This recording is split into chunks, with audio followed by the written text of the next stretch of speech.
네, 오늘부터 우리는 주애널 34로부터 시작되는 언약의 10가지 말씀에 대한 교리문답을 살펴볼 예정입니다. 오늘은 시편 찬송 590쪽부터 시작되는 주애널 34를 교독하도록 하겠습니다. 제 92문답부터 95문답까지입니다.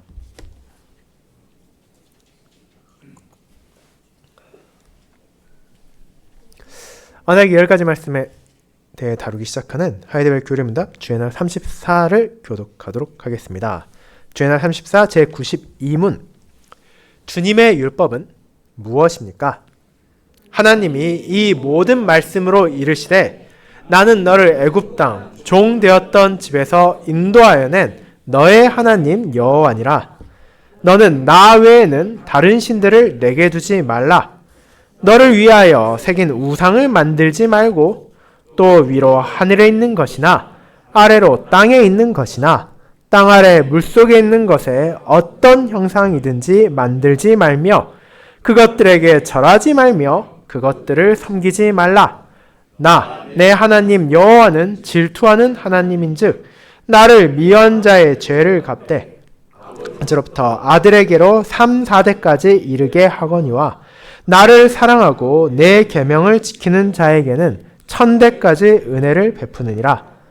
너는 내 하나님 여호와의 이름을 망령되게 부르지 말라. 여호와는 그의 이름을 망령되게 부르는 자를 죄 없다 하지 아니하리라. 안식일을 기억하여 거룩하게 지키라. 엿새 동안은 힘써 내 모든 일을 행할 것이나 일곱째 날은 내 하나님 여호와의 안식일인즉 너나 내 아들이나 내 딸이나 내 남종이나 내 여종이나 내 가축이나 내 문 안에 유하는 객이라도 아무 일도 하지 말라. 이는 엿새 동안에 나 여호와가 하늘과 땅과 바다와 그 가운데 모든 것을 만들고 일곱째 날에 쉬었음이라. 그러므로 나 여호와가 안식일을 복되게 하여 그날을 거룩하게 하였느니라. 내 부모를 공경하라. 그리하면 내 하나님 여호와가 내게 준 땅에서 내 생명이 길리라. 살인하지 말라. 간음하지 말라. 도둑질하지 말라. 내 이웃에 대하여 거짓 증거하지 말라. 내 이웃의 집을 탐내지 말라. 내 이웃의 아내나 그의 남종이나 그의 여종이나 그의 소나 그의 낙이나 무릇 내 이웃의 소유를 탐내지 말라. 제 93문 이 계명들은 어떻게 나누어집니까? 두 부분으로 나누어집니다. 첫 부분은 우리는 하나님과의 관계에서 어떻게 살아야 하는가? 둘째 부분은 우리가 우리의 이웃에게 무슨 의무를 지고 있는가를 우리에게 가르칩니다. 제93은 제1계명에서 주님께서 명령하시는 것은 무엇입니까? 나의 참된 구원을 위해서 모든 우상숭배, 사술과 미신, 성인들이나 다른 피조물들에게 기도하는 것을 피하고 멀리하는 것입니다.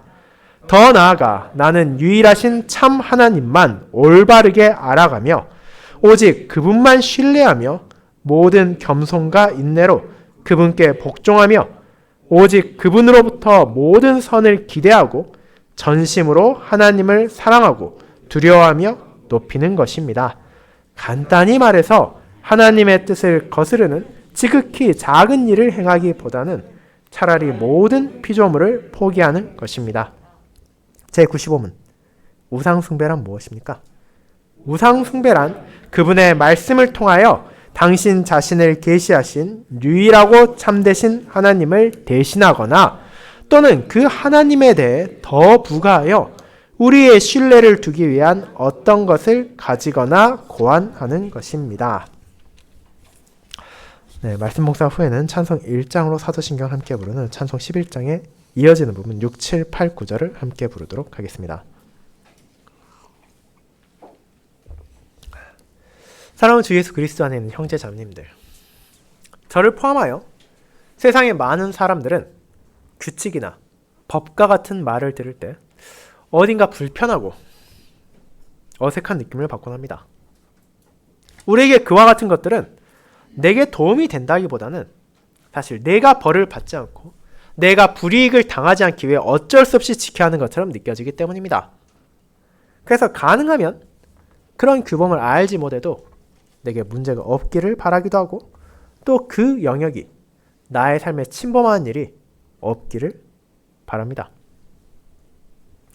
그런데 이런 생각을 하나님께서 언약 백성들에게 주신 말씀 십계명에도 느끼는 신자들이 있습니다. 그들은 하나님을 믿지만 율법에 대한 거부감을 여전히 떨치지 못합니다.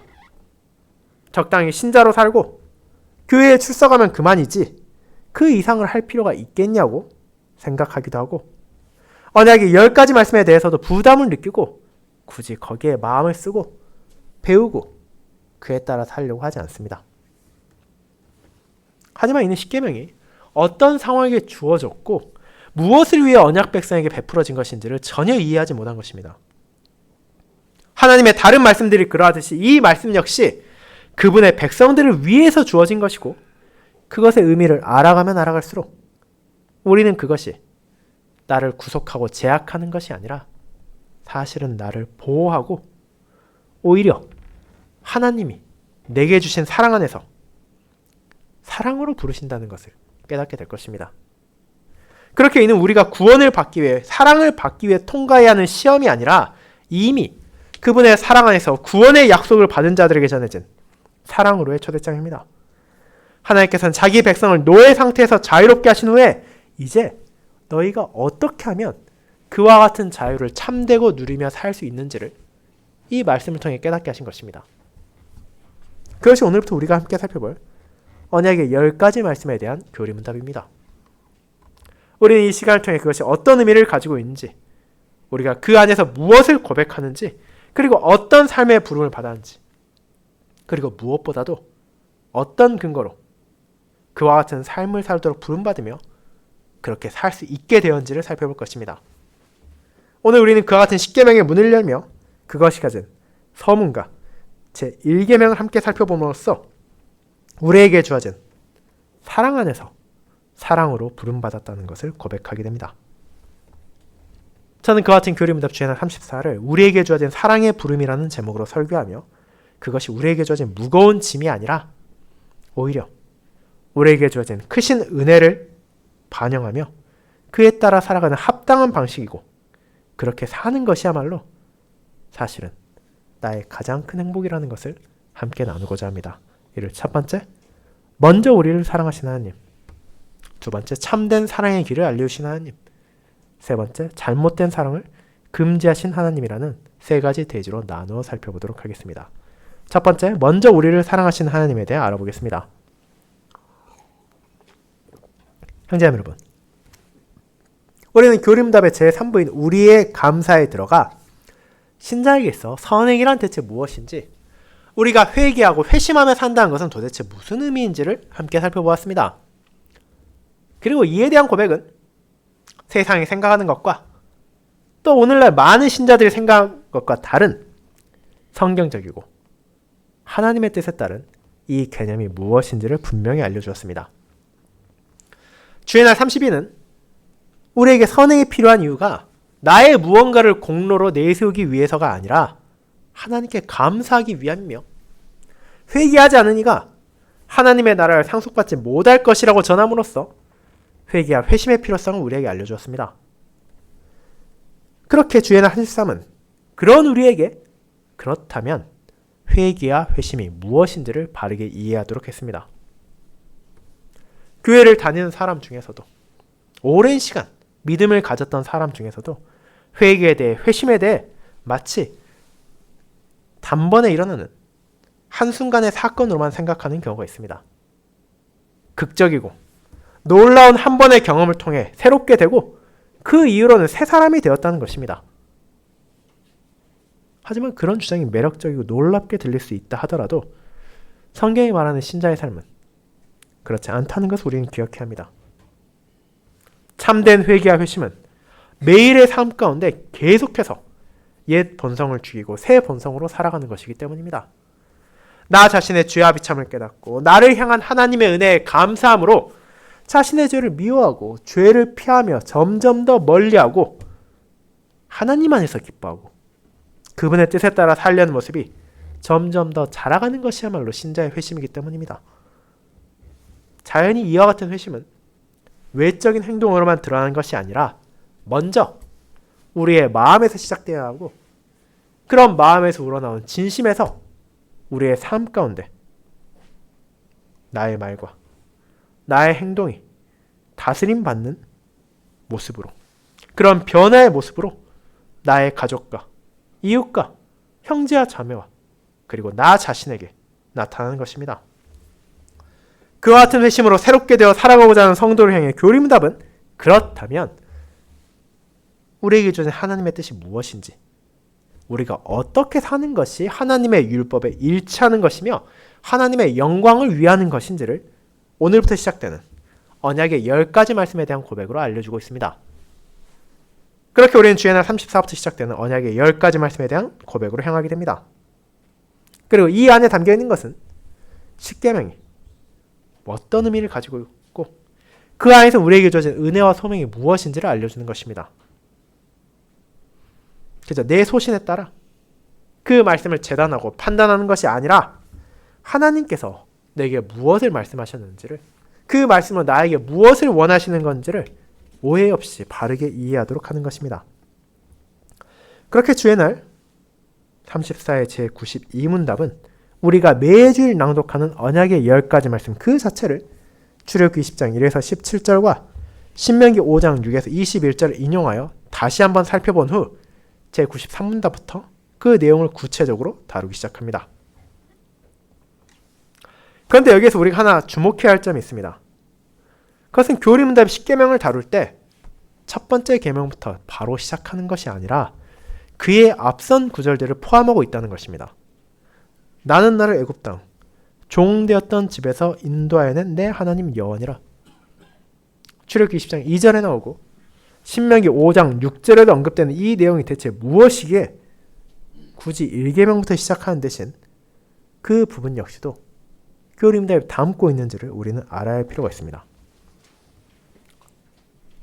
그리고 이것은 바로 이 언약의 10가지 말씀을 그분의 백성에게 주신 분이 누구신지에 대해 소개하는 내용입니다. 하나님께서는 아무런 말도 없이 갑작스럽게 모세를 부르고 이스라엘 향해 이것을 지켜야 된다고 십계명을 내어주신 것이 아닙니다. 그 이전에 이미 너무나 중요한 일들이 있었습니다. 그분께서 시내산에 모세를 부르시기 전에 어떤 일들이 있었습니까? 바로의 압제 아래에서 이스라엘이 신음하고 있었을 때 하나님께서 그들의 목소리를 들으셨습니다. 그들을 위한 인도자를 보내셨고 여러 가지 재앙을 통하여 바로의 완악함을 꺾으심으로 그들을 애굽 땅에서 건져내셨습니다. 그뿐 아니라 그들을 광야에서 불기둥과 구름기둥으로 인도하시고 그들을 추격하던 바로의 군대를 홍해 아래에 가라앉히심으로 그들이 받게 된 자유를 확신할 수 있게 하셨습니다. 심지어 그분께서는 그런 큰 은혜를 받았음에도 불구하고 여전히 불평하고 불만을 토하던 이스라엘 백성들에게 만나와 메추리를 그리고 물을 주심으로 그 자비를 드러내기까지 하셨습니다. 그 모든 것을 통해 하나님께서 자기 자신에 대해 이스라엘 백성에게 어떻게 나타내신 것입니까? 그분이 얼마나 신실하신지를, 얼마나 자비로우신지를 드러내신 것입니다. 여호와 하나님께서는 그들에게 율법을 주시며 이 모든 것을 완벽하게 지키면 그때 내가 너희를 구원하겠다라고 말하신 것이 아닙니다. 오히려 그와 정반대입니다. 그분이 이미 그들을 건져내셨습니다. 이스라엘이 스스로의 힘으로 아무것도 할 수 없던 노예였을 때 그저 신음하고 고통스러워할 뿐인 무력한 이들을, 수가 많지도 않고 강력하지도 않았던 이들을 먼저 그분께서 구원하신 것입니다. 그리고 그와 같은 은혜로 주어진 구원을 이스라엘 백성들이 광야에서의 시간 동안 분명하게 깨닫게 하신 후에 그분께서는 이제 모세를 시내산으로 부르시고 이 율법을 주셨습니다. 그렇게 우리는 당시 구약 성도들이 분명하게 인식했을 언약의 10가지 말씀의 성격을 놓치지 말아야 합니다.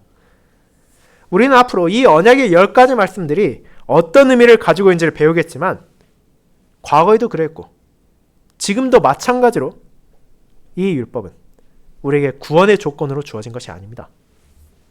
교리문답에 앞선 제1부와 제2부에서 고백한 것처럼 우리는 죄와 비참으로 얼룩진 비천한 존재이며 구원에 있어서 한없이 무능력한 존재들이지만 삼위 하나님께서 우리에게 베푸신 은혜와 죄와 사망에 종되었던 우리를 건져내기 위해 죽으신 그리스도의 피로 말미암아 우리에게 죄 용서가 주어졌고 구원이 주어졌으며 새로운 신분이 주어졌습니다. 그렇게 이제 우리는 이와 같은 율법이 나를 얽매는 족쇄가 아니라 오히려 그 은혜 안에서 주님의 자녀가 되고 주님의 백성이 된 자들이 어떻게 살아야 하는지를 알려주는 가르치면 사실을 깨닫게 됩니다. 이는 앞선 제 90문답에서 고백한 것처럼 우리가 하나님 안에서 진심으로 기뻐하며 살기 위해 필요한 것을 알려주는 것입니다.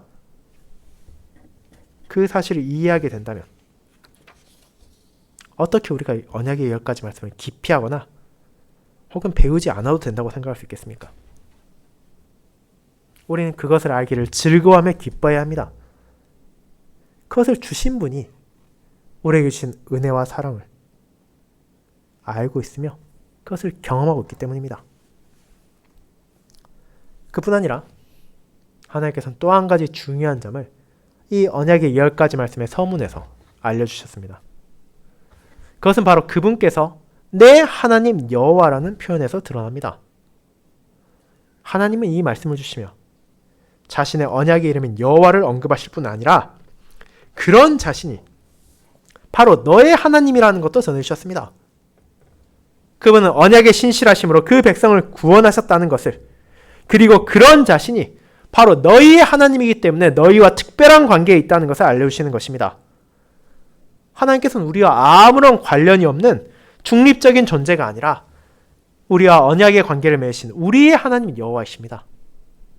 그렇게 그분께서 그분의 백성을 하시고 그들의 고통에 귀를 기울이시며 그들을 선하게 인도하신다는 것을 우리는 그와 같은 하나님의 이름 안에서 하나님께서 자신을 너의 하나님이라고 표현하신 것에서 확신하게 되는 것입니다. 사랑하는 형제자매 여러분, 그처럼 이스라엘 백성이 종되었던 집 애굽에서 자유를 얻을 수 있던 것이 그들의 공로가 아니었던 것처럼 우리가 죄와 사망과 마귀의 노예에서 해방될 수 있게 된 것도 우리의 공로로 인해서가 아닙니다.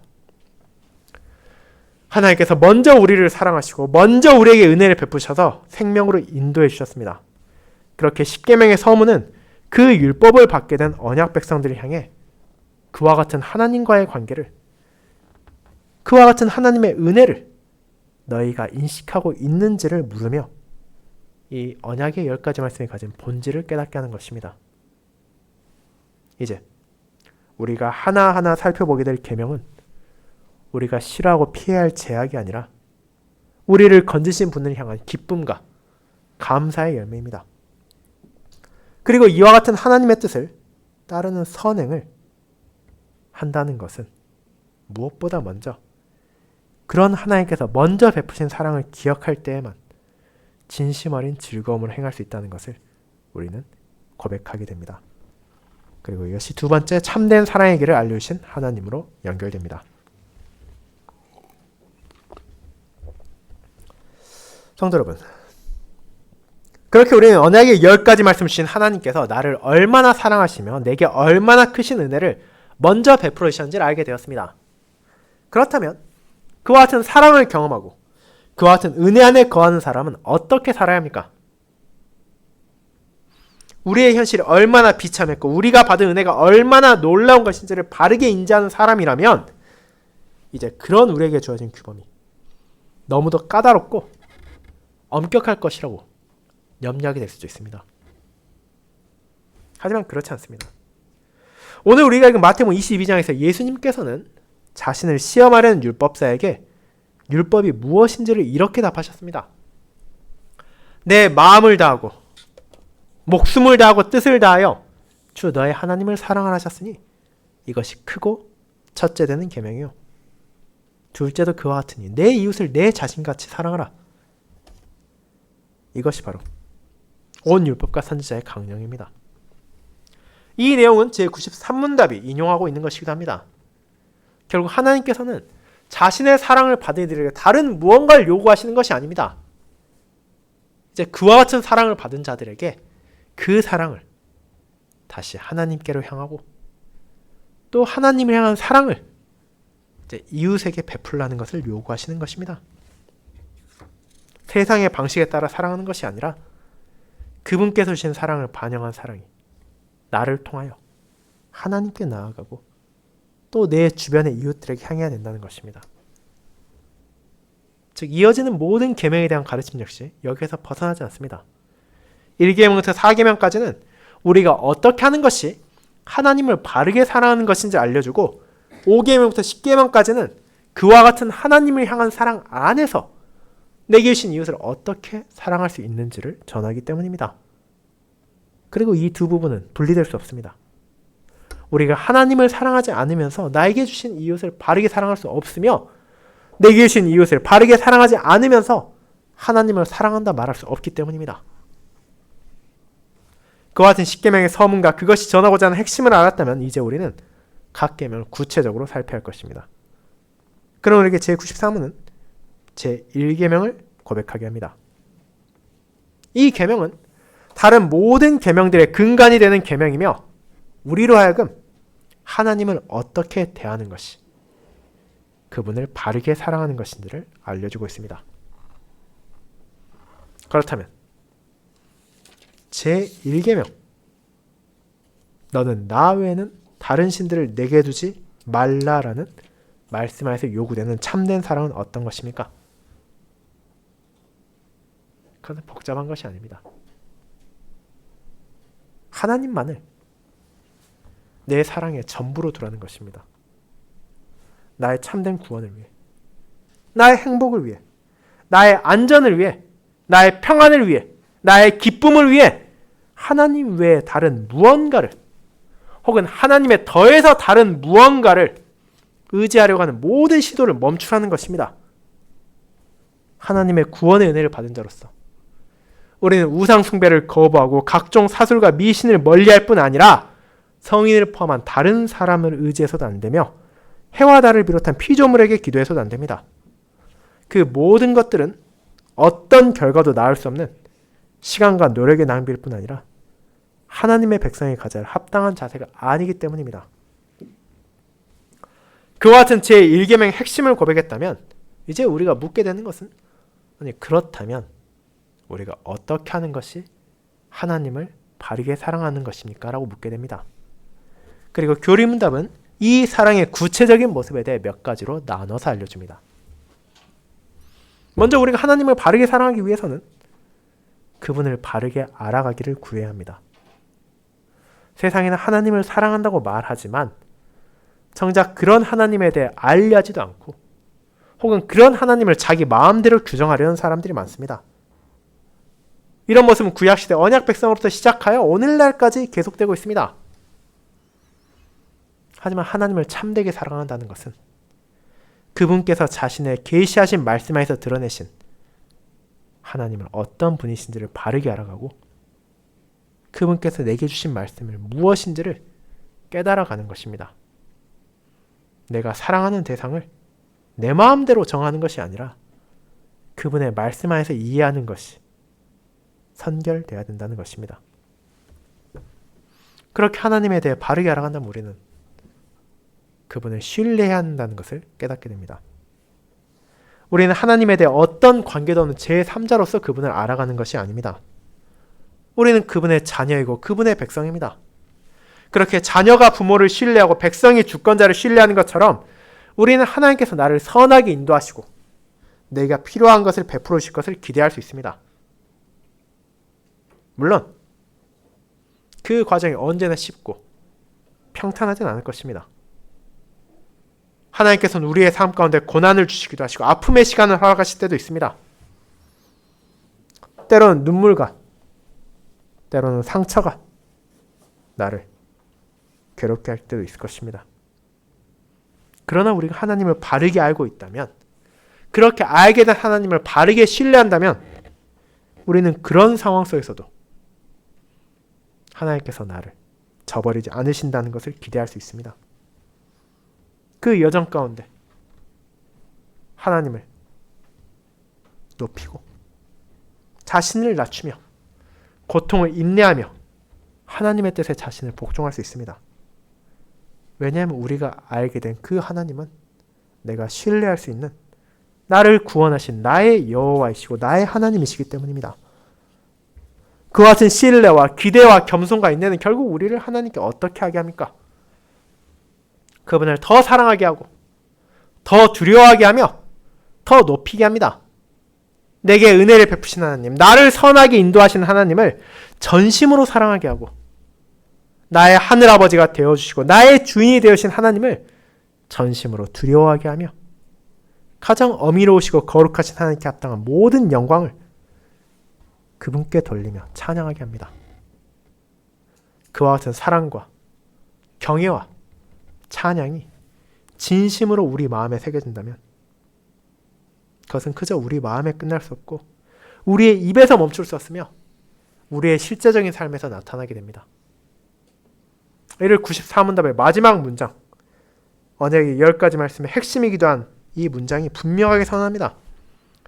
하나님의 뜻을 거스르는 지극히 작은 일을 행하기보다는 차라리 모든 피조물을 포기하는 것입니다. 라고 말입니다. 교리문답은 이에 대해 간단히 말해서 라고 고백하지만 이것은 우리의 고백에 있어 간단한 것이지 우리의 실제 삶에서 간단한 것은 결코 아닙니다. 우리는 이것이 얼마나 어려운지 알고 있습니다. 내가 받아온 교육, 내가 자라온 환경, 내가 살아가는 사회, 그리고 나 자신의 본성을 생각한다면 우리가 하고 싶은 것은 하나님의 뜻을 거스르는 지극히 작은 일에 기꺼이 눈을 감고 피조물을 붙잡는 것이기 때문입니다. 그와 같은 모습이 지난 한 주간에도 저와 여러분 안에서 나타났을 것이고 오늘 예배를 마치고 집으로 돌아간 이후에 마주하게 될 새로운 한 주에도 없다고 말할 수 없을 것입니다. 그럼에도 우리는 이와 같은 간단한 진리를 잊지 말아야 합니다. 이 간명한 진리 안에서 교리문답은 하나님을 진정으로 기뻐하는 자의 삶이 무엇인지를 요약하고 있기 때문입니다. 그리고 그것이 하나님의 뜻이며 그것이 우리의 감사의 자세입니다. 그것이 하늘아버지를 향한 이 땅의 자녀들의 참된 사랑이고 그리스도의 공로 안에서 우리가 비로소 나타날 수 있게 된 사랑이기 때문입니다. 사랑하는 성도 여러분, 이 가르침은 세상이 말하는 사랑과는 너무나 거리가 멉니다. 세상은 사랑에 있어서도 자신의 감정에 따라야 되고 자신의 손익을 계산해야 하며 자신의 상황을 고려해야 한다고 말합니다. 결국 무엇보다 중요한 것은 내 마음이 원하는 것이며 나의 현실에 적합한 것이라는 주장이 지금 우리 주변에서도 외쳐지고 있습니다. 하지만 하나님께서는 그것이 사랑이 아니라고 말하십니다. 참된 사랑이란 하나님을 아는 것이고 하나님을 신뢰하는 것이며 그분의 뜻 안에서 인내하는 것이고 그분을 사랑하는 것이고 그분을 경외하는 것이고 그분을 높이는 것입니다. 그리고 그 안에서 주어지는 안식을 경험하는 것입니다. 이 사랑의 길이야말로 나를 억압하는 것이 아니라 하나님의 자녀가 하나님의 자녀로 살아가는 방식입니다. 그렇게 우리는 세상의 다른 무언가를 사랑하고 신뢰하며 의지하려는 헛된 생각을 버리고 우리의 유일하신 참 하나님 안에만 모든 사랑을 두어야 하며 그와 같은 삶이 자라가야만 합니다. 그것이 세 번째, 잘못된 사랑을 금지하신 하나님으로 연결됩니다.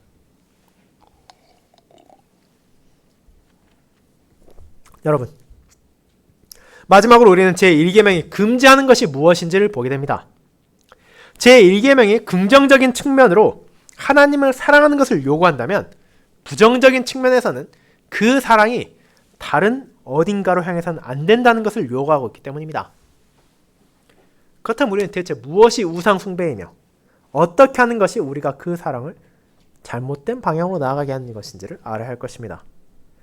그리고 그에 대해 교리문답은 제95문답에서 다음과 같이 전합니다. 우상 숭배란 그분의 말씀을 통하여 당신 자신을 계시하신 유일하고 참되신 하나님을 대신하거나 또는 그 하나님에 대해 더 부가하여 우리의 신뢰를 두기 위한 어떤 것을 가지거나 고안하는 것입니다. 라고 말입니다. 이 설명에 대해 여러분 어떻게 생각하십니까? 물론 오늘날 교회를 다니는 대부분의 사람들은 최소한 직접적인 방식으로 우상을 숭배하진 않을 것입니다. 부처의 조각 앞에서 절을 하지 않을 것이고 다른 형태의 어떤 신들을 숭배하지도 않을 것이기 때문입니다. 그렇게 십계명의 다른 가르침은 어렵다 느껴질 수 있어도 최소한 제1계명에서만큼은 나는 결백하고 무고하다고 생각하는 신자들이 결코 적지 않을 것입니다. 하지만 그것은 제1계명을 바르게 해석한 것이 아닙니다. 물론 그와 같은 명시적인 우상을 숭배하는 것은 당연히 금지된 죄악이지만 이것은 그것만을 말하지 않기 때문입니다. 우리에게 그보다 더 위험한 것은 실제로 나에게 우상처럼 느껴지지 않는 다른 수많은 대체품들입니다. 우리가 하나님을 전심으로 사랑하지 않으면 그 사랑의 남은 공간을 다른 무언가로 채우려 합니다. 그것은 우리가 직관적으로 우상으로 알고 있는 것만이 아니라 우리가 생각할 수 있는 모든 것을 포함합니다. 거기에 돈이 있습니다. 사람이 있습니다. 명예도 있고 권력도 있습니다. 때로는 지식이 그 자리를 차지하려 하고 정치인이나 연예인, 스포츠스타 같은 유명인들이 우리의 사랑을 빼앗으려 하기도 합니다. 그뿐 아니라 좋은 집, 좋은 자동차를 통해 인정 욕구를 충족시키려 하기도 하고 보험이나 예금을 통해 우리의 안정을 찾으려 하기도 합니다. 그 모든 것들이 우리 안에 조금도 존재하지 않는다고 말할 수 있습니까? 그것들이 하나님을 대신하려고 하거나 하나님에 더해서 우리의 신뢰를 두는 대상이 된다면 그것은 그 순간 우리에게서 21세기 우상이 되는 것입니다. 그렇다면 어째서 교회를 다니는 사람, 하나님의 말씀을 듣고 그분이 누구이시며 우리에게 무엇을 베푸셨는지를 안다고 하는 사람들까지도 그와 같은 현대판 우상에 마음에 두려워하고 그것을 의지하려 하게 됩니까? 그 이유는 그런 우상들은 하나님을 완전히 버리고 떠나라는 것이 아니라 기왕이면 하나님도 믿고 다른 것도 사용하면 좋지 않겠냐는 방식으로 우리의 삶에 스며들기 때문입니다. 하나님을 믿지 않는다라고 말하는 신자들은 거의 없겠지만 하나님만으론 무언가 부족하다고 생각하는 신자는 허다합니다. 하나님만으론 나의 필요가 다 채워지지 않을 것 같고 나의 안전을 확신할 수 없을 것 같으면 나의 행복이 충족되지 않는 것 같다는 불안과 염려가 우리를 우상으로 인도합니다. 94문답을 통해 하나님으로부터 모든 선을 기대한다고 말하지만 정작 나의 현실에서는 다른 어떤 것을 통해서 그것을 보충해야 한다고 생각하는 것입니다. 그런 행동은 대체 무엇입니까? 지금 우리 눈앞에 마르지 않는 생수의 원천이 있음에도 불구하고 굳이 그 물을 마시는 것이 아니라 그 옆에 흙을 파서 흙탕물을 마시는 것 같은 어리석은 행동임에도 불구하고 우리는 그것을 쉽게 끊지 못하고 그런 헛된 것에 너무나 쉽게 마음을 빼앗깁니다.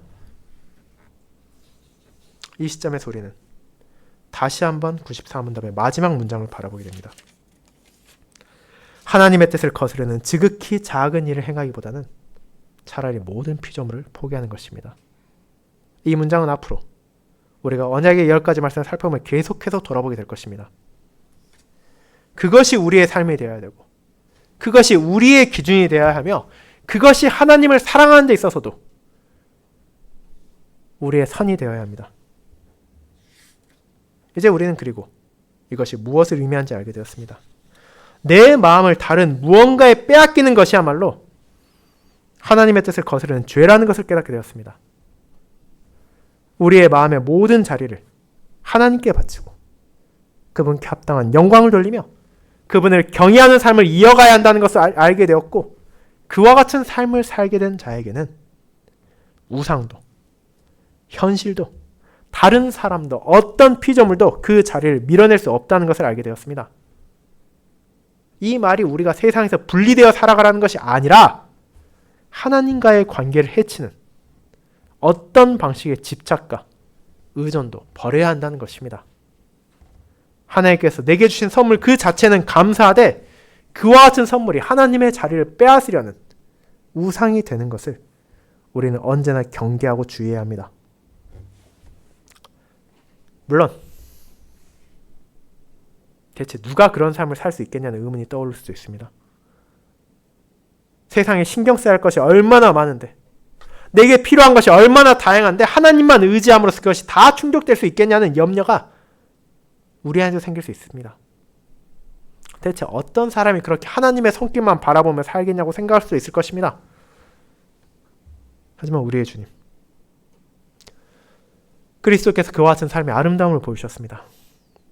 예수님께서는 이 땅에서의 삶의 모든 순간 하늘아버지를 굳건하게 신뢰하며 그분의 뜻에 따라 살아가는 데 필요한 모든 것을 그분께서 아낌없이 주실 것이라고 확신함으로써 어떤 상황에서도 흔들리지 않고 자신의 뜻이 아니라 하나님의 뜻에 따라 살아가셨으며 세상 모든 것을 포기하더라도 아버지의 뜻을 거스르지 않으셨기 때문입니다. 그리고 이제 주님 안에서 저와 여러분도 그와 같은 삶을 시작할 수 있게 되었습니다. 비록 우리에게 여전히 많은 염려와 불안과 걱정과 근심이 생길 수 있다 하더라도 우리를 위해 그 길을 나아가시고 자신의 영을 통해 우리를 인도하시는 그리스도 안에서 우리 역시 그와 같은 사랑의 길을 멈추지 않고 나아갈 수 있습니다. 부족한 가운데서도 한 걸음을 멈추지 않을 수 있습니다. 그것이 우리에게 먼저 사랑을 베푸신 하나님의 은혜이며 그 은혜에 감사하고 우리 역시 하나님을 향한 참된 사랑을 바치며 그 사랑 안에서 다른 모든 하나님의 뜻에 순종하기 시작하는 사랑의 자세입니다. 사랑하는 여러분, 그와 같은 사랑의 부름이 우리에게 주어졌습니다. 그 사랑은 우리를 구속하는 것이 아니라 오히려 우리가 받은 자유에 따라 살아가는 방식입니다. 자유를 얻은 자가 계속해서 종과 같이 살아가는 것이 아니라 이제 그 자유인으로서 어떻게 살아가야 하는지를 하나님께서 알려주신 것입니다. 그러므로 이번 한 주를 시작으로 그런 사랑하여 살아가는 저와 여러분이 되기를 소망합니다. 혹시라도 내 안에 존재했던 하나님을 대체하려 하고 그분에 더해서 무언가를 기대하게 했던 모든 우상을 내려놓고 오직 하나님 안에서 모든 선을 기대하는 저와 여러분이 되기를 바랍니다. 그렇게 함으로 하나님만을 전심으로 사랑하고 그분만을 두려워하며 그분만을 높임으로써 하나님을 향한 참된 사랑을 드러내는 가운데 나의 이웃을 사랑함으로 하나님의 영광을 위하여 살아가는 저와 여러분이 될 수 있기를 진심으로 소망합니다. 아멘.